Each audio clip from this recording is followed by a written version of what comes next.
টেস্টে প্রথমবার পাকিস্তানকে হারিয়ে ইতিহাস গড়ল বাংলাদেশ। পঞ্চম দিনে সাকিব মিরাজের ঘূর্ণিতে দ্বিতীয় ইনিংসে ১৪৬ রানে অল আউট হয় পাকিস্তান। ৩০ রানের টার্গেট, ১০ উইকেটের জয় পায় টাইগাররা। সেই সঙ্গে ২ বছর পর বিদেশের মাটিতে কোনো টেস্ট জিতল বাংলাদেশ। ২০০৩ সালে যে জয় আসতে পারত মুলতানে, ২১ বছর পর সেটা এলো রাওয়ালপিন্ডিতে। ১০ উইকেটের দাপুটে জয়ের মাহাত্ম্যই অন্যরকম। ১১৭ রানের লিড শেষ পর্যন্ত পার্থক্য গড়ে দিল। যে কোনো উইকেটে টেস্টের পঞ্চম দিন ব্যাট করা কঠিন। রাওয়ালপিন্ডির উইকেট এমন ভোজবাজির মতো বদলে যাবে টাইগাররাও হয়তো আশা করেনি।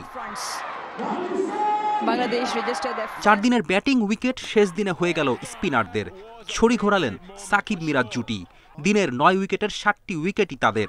প্রথম ইনিংসে ৪৪৮ রানে ডিক্লেয়ার করেই বিপদ ডেকে এনেছে পাকিস্তান।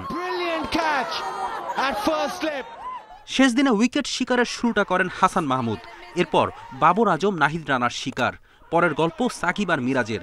সেখানে কাটা হতে চেয়েছিলেন রিজওয়ান, কিন্তু 50 করেও দলকে বাঁচাতে পারেননি। মুশফিকের ১৯১ সঙ্গে ৪টি 50-তে প্রথম ইনিংসে ৫৬৫ রানের পাহাড় গড়ে জয়ের ভিত আগেই গড়ে রেখেছিল টাইগাররা। দ্বিতীয় ইনিংসে ১৪৬ রানে অল আউট হয় পাকিস্তান।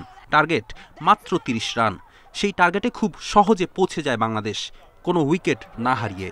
মুলতান টেস্টের দুঃখ মোচন হলো ২১ বছর পর।